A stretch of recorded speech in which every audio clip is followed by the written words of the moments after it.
Hello, everybody, and welcome. And thank you so much for joining me today. I just wanted to start us off with our presentation today on what it means to be entering into 2025 and the look of the new administration. I'm Michelle Slary with Alliance San Diego. And before we get started, I would just want to give you a brief overview of who we are at Alliance San Diego. We are a community empowerment organization that builds coalitions to promote justice and social change. And our mission is to empower diverse people and organizations to engage more effectively in the civic process because we know that we achieve greater impact on issues that matter by building coalitions, mobilizing resources, and coming together so that we can have a future where we can all thrive. So, to get started, I'm Michelle Solari. I'm the immigration attorney and director of the legal rights team here at Alliance San Diego. And over here, you see my colleague Hector Oviedo, who is our manager, and he's on screen now. He's a fully accredited representative with the Department of Justice. And we have Andrea Tecpoyo Totapale here and Yolanda Villa, who are also accredited by the Department of Justice, and they are our organizers on the staff. And so the things that we do in our department is we provide legal services, which can include consultations, naturalization, DACA, green card renewals, TPS, and other services as well. But one of the main things that we like to do is our education outreach. And that's really because we want to be involved in our community, talking to our community members and making sure that they have the information that they need. And we do all sorts of different presentations. Some are Know Your Rights, immigration updates. But we really try and meet the need of the community and provide presentations on what they're looking to hear about. And so I know that there's a lot happening right now. A lot of talk in the news, and I want to make sure that we're really meeting the community where they are right now. So today's topics, we're going to go over what is the immigration landscape now and beyond, and what does that mean for our families? What can I do in the event that encounter immigration or law enforcement? What are my rights in those different instances? We're going to talk about family preparedness plans. What can you do with your family to prepare in the event of a family member being apprehended and really planning for the future in case something like that were to happen? We'll also go over some immigration remedies that may be available to different community members. So, well, let's get started with the immigration landscape and beyond, now and beyond. As we know, there's a lot happening in the news, and we're hearing all sorts of things, but I want to really talk about what is could happen, what's real, and what we don't know. So, to get started, um, I I want to start where we're at right now. So, in California, we live in San Diego. We are in a border region. There's a lot happening already here. And those things that impact us immediately in San Diego right now, even before the new administration, are things like expedited orders of removal. And so what that means is if you are an individual who is undocumented and have been in the United States for less than 2 years, you can be removed from the United States without the opportunity to see an immigration judge. And it can happen very quickly. And it also can happen with those that have had a prior order of removal. They can also, and then they re entered the United States without a visa. They can also be removed expeditiously from the country without having the right to see an immigration judge. However, there is a big exception for that, and that's for those who express fear of returning to their home country. And when they're apprehended, they have to let the officer know that they do fear return to their home country and why they fear returning. And by doing that, that triggers the asylum protections so that they can express their fear before an immigration judge and start the credible fear process with USCIS. We also know that there are checkpoints and immigration officers or Border Patrol that are driving through our communities right now. There's checkpoints that we see here that we drive through, and when you go through a checkpoint, you could be asked by immigration to show your status in the United States, and we know that those things happen. We also know that warrantless searches happen in this region as well. So while Border Patrol needs to have a suspicion that something is happening to to search your vehicle, if you're in this region within the first 100 miles of the border, they they don't need a warrant. They don't need a warrant from a judge to do that. And that is if you're driving through or if you're driving here, you're walking down the street, there are reasons that they can search a vehicle. Um, but I do want to say 100 miles, and we'll talk a little bit more about the 100 miles. That's the area that is a reasonable distance that a border patrol is allowed to search. So that is put out by policy. It's not a set amount, and so that is something that we might see changing in the future. Ice raids, we already have ice raids in California and throughout the country. And so those can and will continue to happen. And I don't say all of this to scare anybody. I want people to know that these things are already happening in the state of California. And and so the changing of the administration isn't going to necessarily, it's not going to remove any of these things, and they will continue to exist. But I just want to talk about how it might look a little bit different in the next administration. So, first, the president has the right to change policies and priorities for an administration. So that's like if we're talking about USCIS or where people submit applications, they can decide that naturalization cases will be a priority or immigration will be a priority, and they can allocate resources to within that agency to handle those types of cases and processes. And then the administrative process, like it, what are the steps that you have to take in order to go through the process?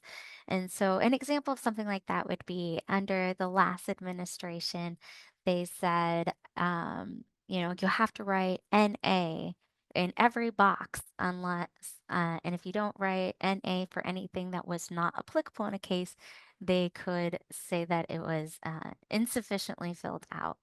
Or if you look at the Biden administration, something that they did is when a green card, when you apply to renew your green card, it automatically extended your old green card with a receipt notice.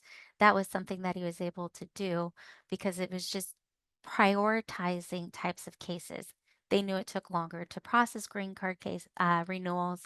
People needed proof that they were lawful permanent residents, and so they allocated resources that way. And so those are the types of things that we saw when we're talking about Border Patrol. They also have the ability to decide how the funding is used within the Border Patrol or within ICE. But they can't take more money for it. They have a certain bucket of money, and the Congress allocates the funding for different type parts and pockets of what can be used. So I want to talk a little bit about what the president doesn't have the ability to change on his own. And some of those things are first, the laws. Immigration laws and most of immigration remedies are based on law. And so Congress is who sets the laws. And like I said, most remedies are based in the law. There are some things that the president can't control. So while parole is something that is based on law, the president gets to decide how parole works, who he deems it would be somebody that would that would qualify for parole, and he can set policies there. Temporary protected status is also based on in law, but the president has the ability to redesignate or designate a country for the first time to have protected temporary protected status. And then also deferred action. So deferred action happens in cases where eh, you know, we have like prosecutorial discretion, or when we've decided not to remove somebody from the country, or proceed with immigration removal proceedings. And so the president does have the ability to decide who they are going to grant deferred action to. Um, and then on the other side of it, we have a budget. And Congress passes the budget and dictates how much money each department of the government is allocated. And I really want to stress this that, there is the current budget that is right now and that we currently have, and the funding that's currently available there. And we have a proposed new budget. And that proposed new budget doesn't provide DHS additional funding. And if we go into a continuing resolution, which is the continuing to operate under the same amount of funding as we're currently operating, that would increase the funding for Department of Homeland Security. And so I say all of this because it means that the mass deportations that are being portrayed in the media aren't going to be able to come to fruition in the way that is being described in the media. And so I want to talk a little bit about some of these things that are being said. For example, like we're going to get rid of birthright citizenship. Well, that you know, when you're born in the United States, you are a citizen, and that is something that is based in law. That is not something that the president can decide on his own, that he doesn't, that he wants to take away that right.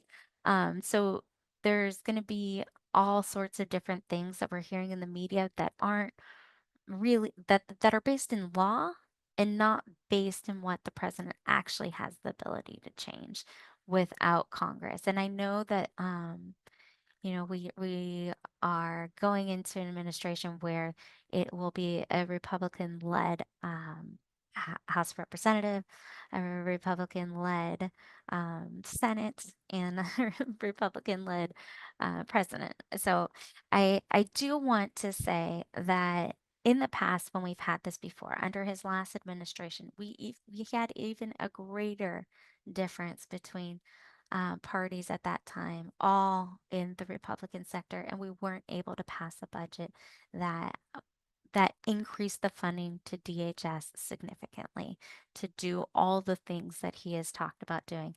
And so they would need a greater majority than they currently have to do anything catastrophic in that area. That's not to say that there's not going to be changes to policies, because there absolutely will be changes to policies on who they're going to decide to prosecute or start removal proceedings with. Right now we have prosecutorial discretion, cases being um, administratively closed. We're going to see, there was a prioritization of cases. We don't know what those prioritizations will be or what his priorities will be, but that'll come. But just know that there are protections there. And when, in the past he said, it's a state of an emergency, and he took emergency funds to fund things like the border wall. There were lawsuits that were filed, and we won those suits because it wasn't a true emergency. And so it was or emergency to allow him to take money from to build the wall. And so just really thinking about what he has, and the attorneys that are fighting these types of cases are really well versed and have gone through round one of the Trump administration, and now, while we will be in a second round of it, we have the skills, we have the wherewithal to really keep fighting to make sure that our communities are protected. So, with that being said, I do want to talk about what are our individual rights when we do encounter law enforcement. And so, I'm going to go over a couple different scenarios. But before I do that, I want to talk about some of the extra protections that we have here in the state of California. So, SB 54, the California Values Act, was passed that prohibits local law enforcement from collaborating with immigration. And that can mean all sorts of things. That means that they're not asking about immigration status, that they're not using Border Patrol agents to work as interpreters. They're not making arrests on civil immigration warrants, meaning that local law enforcement can't do immigration enforcement's job. Immigration enforcement can't say, just hold on to this person because I want you to. No, we're not going to be spending our dollars, California money, to do federal work on immigration. And that also includes immigration holds, includes sharing personal information about individuals unless it's publicly available to ICE. And so um, that is the state law. And you can see that it says notifying ICE of release dates or transfers to ICE. And you see that it says exceptions exist. But this past week, we had a meeting before the County Board of Supervisors where there was a county resolution that was passing that county dollars cannot be used to transfer people to ICE custody from the from sheriff's custody. And it eliminates those exceptions in in San Diego County. While the sheriff does not agree with that and says that they will continue doing it, we do have the law on our side and we will be monitoring it very closely. And so while the exceptions exist and there might be some wiggle room there in other parts of the state, and the sheriff may try to continue to inform ICE of release dates, that is something against the county resolution and I believe against the state law of California that um, prohibits sharing of information based on state and local laws. So we will see how that plays out in the next few months. But um, being in San Diego, at least we have that protection here and in the state of California. So, in summary, it prohibits the state law enforcement from doing any part of their job, using any of their money, any of their personnel to investigate, interrogate, detain, detect, or arrest for immigration enforcement purposes. Um, so continue to the next one. But in the event you are stopped by police and you're stopped for questioning, there are a couple of things to know. And I want to start off by saying that I know that this is the ideal scenario that we assert our rights in these situations and that police listen to our rights and those rights are being protected. But I do know that in reality that does not always happen. And um it's unfortunate, but I know that that is a that is true that those things do happen. But I do want you to know that if you assert those rights in the moment, that provides an attorney the ability to provide you additional protections in court. So asserting your rights is so important. And so I want to make sure that you know what those rights are so that on the back end, if anything were to have happened or gone awry, that you would be able to have some protection in the court system. So first, if you're stopped for questioning, please stay calm. Don't run away. Don't argue. Don't obstruct the police, but you definitely want to keep your hands where the police can see them. I know a lot of times people are accused of doing things that they weren't doing, or they were reaching for something. We want to make sure that you are safe, and so keep your hands in a place where the police can see them, so that you are the most protected. If you're stopped, um, you know, you have the right to ask why you're being stopped.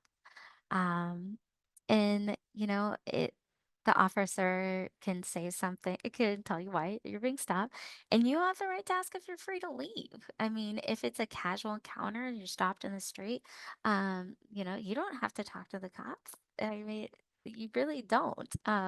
So if you ask the officer if you're free to leave and they say yes, then walk away and do it quietly, calmly, walk away. And you don't need to engage in that conversation. If the officer says no and that you are being detained, um, that's what triggers detention. That is a legal detention. It doesn't mean that you have to be arrested for you to be detained. The fact that they said that you were not free to leave means that you're detained and you have the right to know why. But when they say that you're detained, that is the time that you want to say, I want a lawyer. And you want to exercise your right to remain silent. Um, because those are the things that are going to protect you in the court. And so officers also ask if you consent for searches. Do you mind if I search your car real fast? Or, and the answer is no. Like, no, you cannot search my car. You don't have to consent to search by law enforcement. As we know, when an officer asks to search your car or asks to search your person, it's not really consensual. Nobody just wants an officer searching through all their stuff. There's definitely pressure in there in the moment. And there's been attempts to change the law in the state of California to prevent officers from searching individuals and vehicles with consent alone because of those power dynamics that play out there. But definitely say no, that you don't consent to the search. And, like I said, if you're detained, definitely exercise your right to remain silent. You don't have to speak to an officer, and say it out loud like I wish to I'm exercising my right to remain silent, or I want to speak to an attorney. And I want to speak to an attorney is so important because that is what provides you protections under the Sixth Amendment. So as soon as you say that you want an attorney, that should stop any line of questioning. Like I said, does it happen? Not always. But when you assert your rights right then in that moment, that is when you're started to be protected under the Sixth Amendment, and anything that comes after that should not be used against you in court. Um, it Officers can use anything that you say against you in proceedings, and that's why we always recommend that you don't say anything because that's what that's what oftentimes is used against you, particularly when it comes to immigration. When immigration files a case against an individual in court, they need to know your name, they need to know your country of origin, they need to know your immigration status, they need to know all of these things in order to start the process. And so they generally get that information from the individual themselves. And so that's why it's so important that you remain silent because we don't want them to have the information that they need to start a process against an individual. And absolutely do not sign anything that you don't understand. I know in the past there used to be the voluntary departure era, which was officers used to provide a document to individuals saying, sign this and you can be voluntarily returned back to Mexico. But many times they didn't tell them what was actually written on the form. They'd say, oh, you need to sign this to get your car back. And people were signing their voluntary departure. And that was the record that they used to remove people to Mexico. And, you know, they had this signed document that they didn't know what it was. But it's also important to be truthful. If you're not a U.S. citizen but have authorization to be in the United States and you're asked to present your immigration documents, you should have those with you. You know, because you are required to present those documents to immigration. But if you do not have any immigration documents, you should definitely exercise your right to remain silent. And don't present any false documents or lie, because that could put you in a way worse situation. If we call it the kiss of death, claiming to be your U.S. citizen, because false claim to U.S. citizenship is something that can't be waived anywhere outside of a U visa for victims of crimes.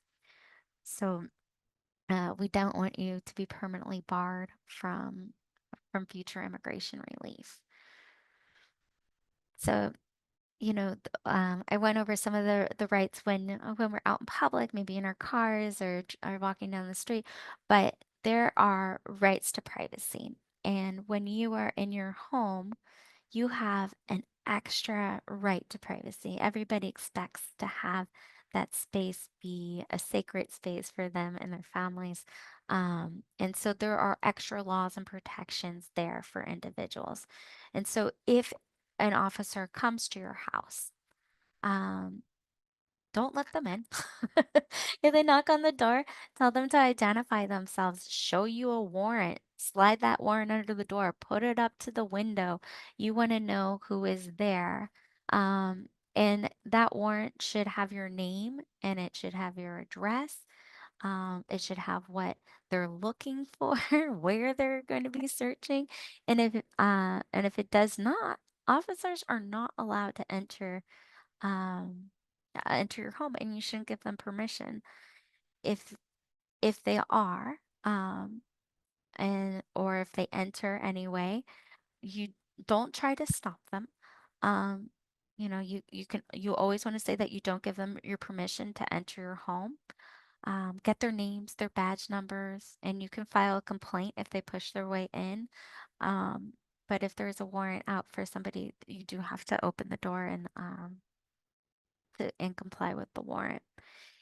I- If you can, or if somebody there can, film and then upload it to a cloud service so you have some additional evidence of what's going on, that would be really important, because that's evidence for you to in your case.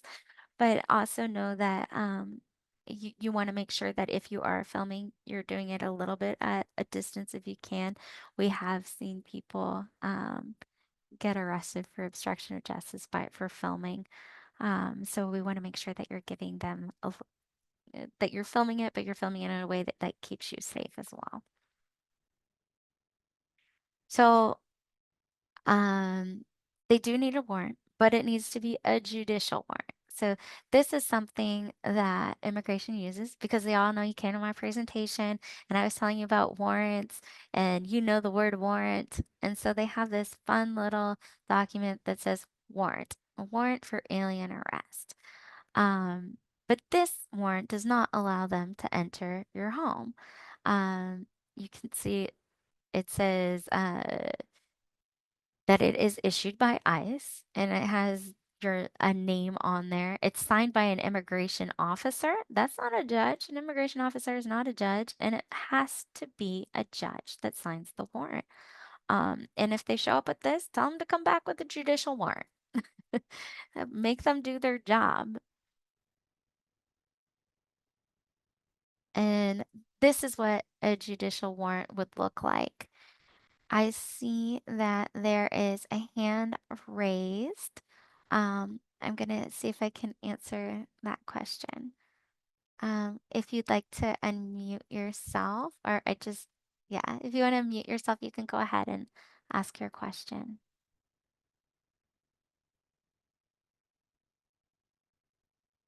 That might have been an accident. Okay. Um, Yep, they put their hand down. Okay. So this is what a judicial warrant looks like. And you can see that it says a search and seizure warrant, and it's looking for the following person or property at located in the blank, and it says and it's signed by a judge. So it says where it is, what they're looking for, who they're looking for. Um, and it's signed by a judge. And if they have this, like I said, you're gonna have to let them in, but you want to call an attorney immediately and have somebody in your family, you or your family members call an attorney immediately, um, because you are in the process of being arrested.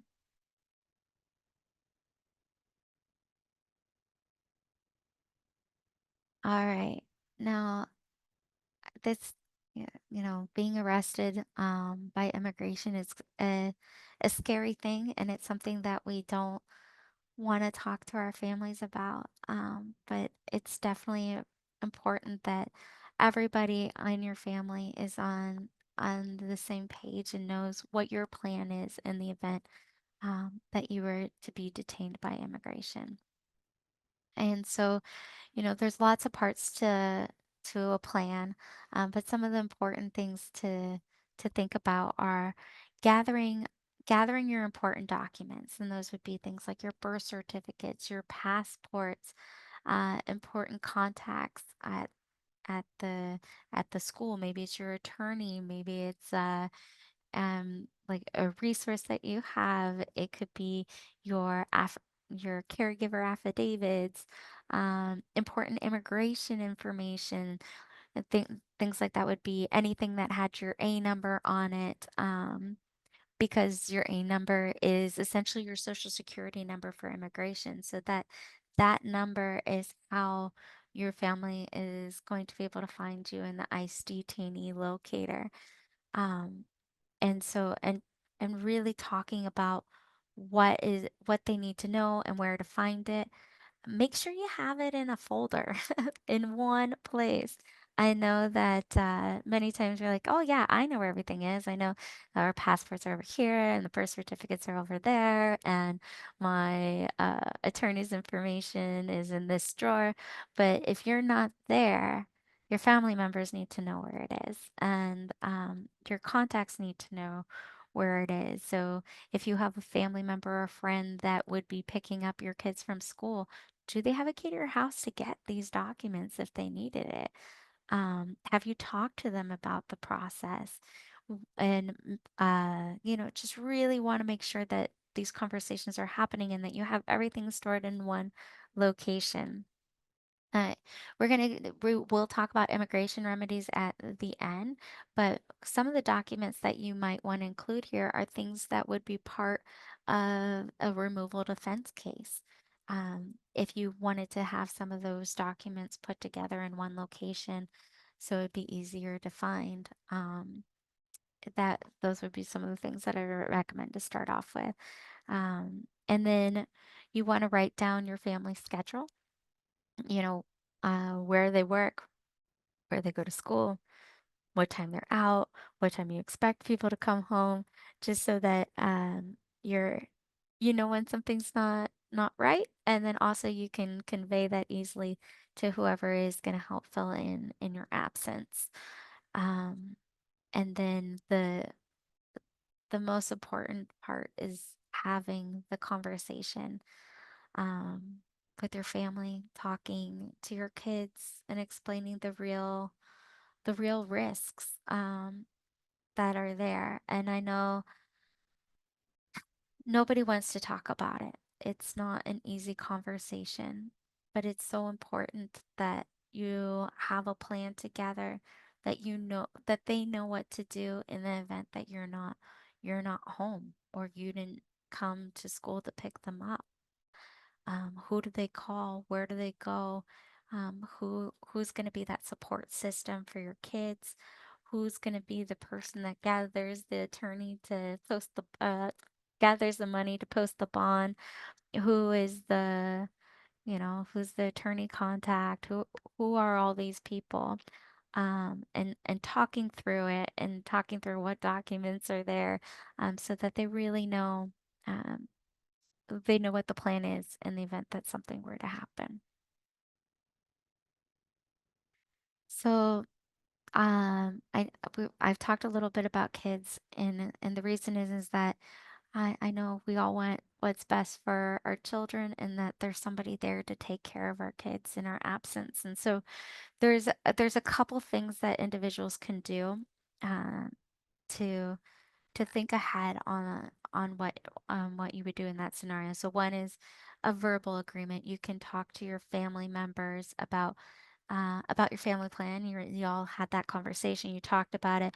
You had that verbal agreement. So that is the least formal way to have a caregiver lined up.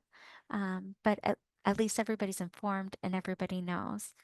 Um, but that doesn't give them the ability to do a lot of the different things that they might need to do. The second option is a caregiver authorization affidavit, and that gives individuals a little bit more um, responsibility and the ability to do a little bit more. And then guardianship is it's full custody of your child and the ability to make decisions.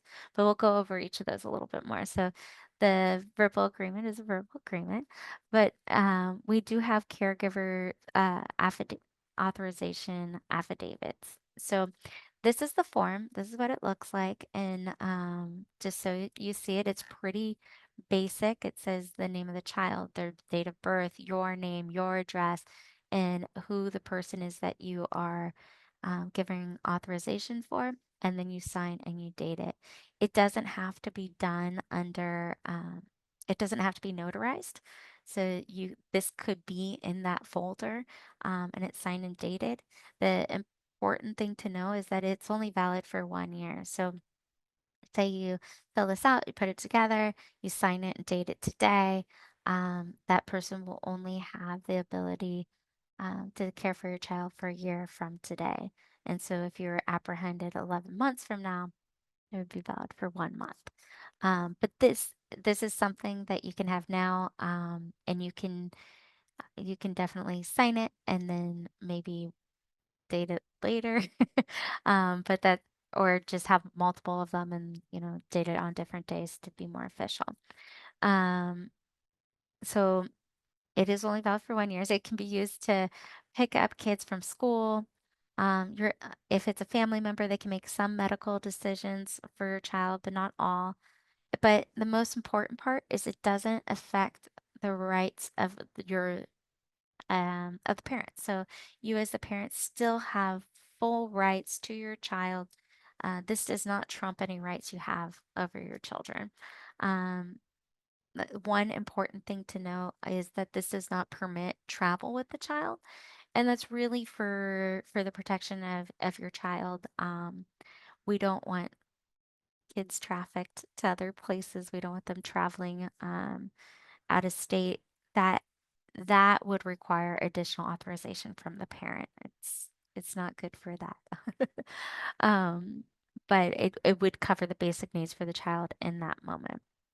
And every single one of these options has different pros and cons to it, and every family has different needs. Some individuals might want this filled out, and you know, parent gets out of detention, they're with their families, this is done, they move on. For other individuals, they might know that they would be subject to an expedited order of removal or removed immediately from the country because they had a prior removal. Um, they and they'd want their children to stay in the United States and live with another family member. That might be something that would be something extra, and those things would be for guardianship, and that would be giving somebody full parental rights over the individual. And this can be done, it has to be done through a court. So it's a very official process. It suspends the parent's rights um, as a parent, and it can only be reinstated by a court. And so it's really, really important that you think this through and you talk to a family law attorney before taking this step of guardianship. But if that is something that you want to do, there is a way to prepare a part of the application ahead of time. And that part is just it's the who you would be nominating, and then it's waiving your need to be notified um, that they started the guardianship process. That way it could be sped up a little bit in the future. But really, if you wanted to take that step, that's a pretty significant step. And so you want to make sure that you've talked to somebody about what that means for your family in the future. But instead of all of that, I would prefer that everybody has has a form of relief that they can apply for. So there's a couple different forms of release. So you some individuals qualify for a green card, and that those would be based on their employment or family in the United States. That are U.S. citizen family, children over the age of 21, spouses that are U.S. citizens, parents that are U.S. citizens. Um, but the challenge there is that the individual that is applying to become the lawful permanent resident generally has to have a lawful entry. There's minor exceptions to that rule, but for the most part, they have to have the lawful entry. And through employment, they had to have maintained their lawful status, except for minor exceptions as well. There's also different types of visas for victims of crime. And so one is the U visa. So that is if you've been a victim of a crime and you've cooperated with law enforcement to apprehend the individual or the perpetrator, then this is a benefit that would be available. And the reason for the U visas, um, we as a country want those that are committing crimes to to be apprehended, and we need everybody to trust law enforcement to go after those individuals. And we know that um, people are afraid because their immigration status to work with law enforcement. And so this is a way to incentivize people to work with law enforcement to apprehend whoever perpetrated the crime and work with them to make sure that that case moves forward. And so not only do you have to be a victim of crime, but you do have to cooperate with law enforcement. The other one is VAWA, and that's for victims of domestic violence by their U.S. citizen or lawful permanent resident, spouse, parent, or child. And the reason for that is we don't want somebody's immigration status to be the reason why they are victims of domestic violence. Nobody should have to suffer domestic violence. And having um, somebody hold your immigration status over you as a way to harm an individual is not something that we want in this country, and that's why we have whole provision for victims of domestic violence. Unfortunately, it does have to be by a U.S. citizen or a lawful permanent resident. But if you were a victim of domestic violence, that would be something, and your partner was undocumented or was on a visa, um, you would still qualify for a U visa. It's just VAWA is a faster process, and a U visa is a longer process. Um, but both are pathways to citizenship. T visas are for victims of human trafficking. And human trafficking can take all sorts of different forms. I know there's um, a lot of times we think of sex trafficking, but it's also employment trafficking. Working for an employer, they take away your visa, your passports. They work under false pretenses. You're not paid for your work, and you're not allowed to leave. There's all sorts of things that can happen within that realm of employment as well.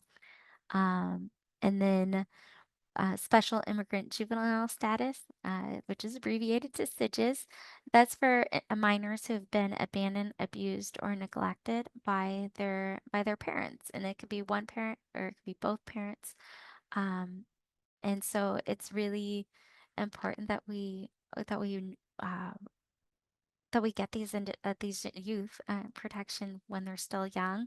And so I always want to make sure to really highlight this because if you are an adult in the life of a child that has been abandoned, abused, or neglected by one of their parents, it takes an adult to see it, recognize it, and make sure that they get the assistance that they need from a qualified immigration attorney.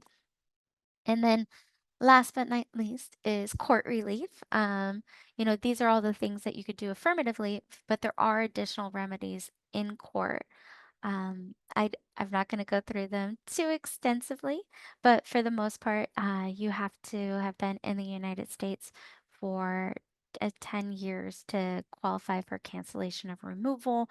There's even, if you don't qualify for any benefit, that's in a pathway to lawful permanent residency, you might qualify for voluntary departure. And I know that voluntary departure is not what anybody wants.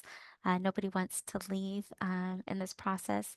And, but that would allow an individual a chance to stay, to set a date that they had to go back to their country by, and they have 6 months to um, arrange their life and their finances and their family and put everything together before they're removed from the country. It's a slightly different timeline depending on if you opt for voluntary departure at the beginning or the end of your of your case, but that is still a remedy that is available. Michelle, we do have a question in the Oh, chat. yeah. If Thank you you. get approval to process your green card while incarcerated for a crime you did not commit, can the judge still subject you to deportation? Well, that is a great question. So if you get approval to process your green card while incarcerated, um, so I want to make sure that I understand the the question. So it sounds like they are in the process of applying for their green card, but they're currently incarcerated. So there's a couple things. One is your criminal history. It, and even if you didn't commit the crime, what is ever is in the record of the court, um, it like if there's a if it says that you were guilty of that crime or that you pled guilty to the crime, um, it, that will be used in the evaluation of your green card. And so that's what it just kind of depends on what the crime was. It depends on whether you where you're at in the process. Like if you already have a green card, you're renewing it, or if you're trying to get your initial green card. And then also, if say you're in the process of applying for a green card, you get convicted of this crime, and then you're placed in a removal proceeding, you can actually apply for a green card in removal proceedings through that same, if it's a family-based petition, you can still do it in removal proceedings. And so it doesn't, all the affirmative options that I provided are still options in immigration court. And so, uh, uh, so I mean, you would apply for that benefit before the immigration judge. And so I hope that answers the question. But if not, please let me know and I'm happy to clarify a little bit more. Okay. So, you know, everybody's trying to figure out what the remedies are. Do they qualify for anything? And so, when an individual comes to a consultation with me or with any immigration attorney, there are some things that we're all going to ask for because they all play a role in your case. And so, these are the things that I would gather. And if you showed up to your immigration consultation with all these documents, we would all we would be very impressed. We know lots of times it's not there. We don't have it all together, but these are the things that would help in your application and for us to determine whether or not there's a remedy available for you. So, first is entries into the United States. Every entry you've had into the United States, exits, and if you've had any removal orders, voluntary departures, any of those things that happen. Has anybody ever petitioned for you in the past? But not just you, but your family. How did your parents get their status? How did your siblings get their status? How did your grandparents, aunts, uncles, cousins? We were trying to figure out if there was a past petition where you could have been a derivative of it and not have even known about it. And so if there's been you want to know the immigration history of your family and the past petitions. Um, have you ever been in immigration proceedings before? If you have the documents from those proceedings, that's super helpful. Your A number is big. So an A number, like I'd mentioned before, is like your social security number for immigration. You get an A number when you are apprehended by immigration, when you apply for an immigration benefit, which would be, you apply for, I don't know, DACA, green card, any type of immigration application within the United States, you would be given an A number, although on your card it would be called a USCIS number, but it's the same number. Um, we also want to know if you've had any contact with immigration officials, any contact with police. Did you go to court? Were there any convictions? What's the history uh, of it? And so that way we would be able to advise on like the consequences of the criminal act, the criminal conviction to see if it has a role in your immigration case. And then the employment and address history, in some of the applications, it does ask for that history for the last 5 years. So it really depends on what type of application you would be applying for. And then when you're consulting with an attorney or a Department of Justice representative, you want to know three things. One, do you have a remedy available to you now? Two, what is the process for moving forward with your case if you're able to, because you have a remedy available? And three, if no remedies are currently available, do you have a court remedy available to you? And what types of documents do you need for that court remedy? And so that way you know how to prepare for the future. And so those are the three things that you should leave any immigration consultation knowing. Um, and I want to make sure I talk about avoiding fraud. There is a lot, there's a lot of fraud out there. And there's a lot of fraud of people trying to take take money and make money off of it. But I also want to say that, you know, getting assistance on immigration from somebody that's not an immigration attorney or a DOJ accredited representative, um, it it puts you at risk of getting bad information. It doesn't mean that they have to be they have to have bad intentions there. I know lots of times, people at church, friends, they want to help out and they want to help their friends out and their their community members out by helping them translate a document and fill out forms. But you want to make sure that you're getting the right information because immigration is so complicated. You want to make sure that the person you're talking to is focusing on immigration. It is so complex that I I mean, I learn something new every day. It changes every day. There's a new policy that comes out or a new processing technique or a new administration coming through, where changes can happen pretty rapidly. And so you want to make sure that you have somebody that specializes in immigration and even their specialties within immigration. Um, it's like if you wanted to go see a doctor for a heart condition, you wouldn't go see a dermatologist, right? You want to make sure that you're really working with the person that has that expertise for you. You want to make sure you get a written contract, that you have copies of everything that you've submitted. And then you want to check their credentials. And so the way that you check credentials is you go to calbar.ca.gov to find the credentials of an immigration attorney in the state of California that was licensed in the state of California. Um, but immigration law is federal law. And so people can be licensed in New York, Nevada, Arizona, and still practice immigration law in the state of California. And so for that reason, I sometimes recommend people look at AVO, not for any other reason. Like you the way that they rank, attorneys on there is not based on the quality of service per se, but on answering questions and paid subscription, so I wanna make sure, that I have that I clarified that I'm not advocating for it in that way. But on Avo, they download all attorneys' information from the day that they pass the bar. It's on their website, whether we want it there or not, and it'll tell you what state they've been licensed in, their practice area.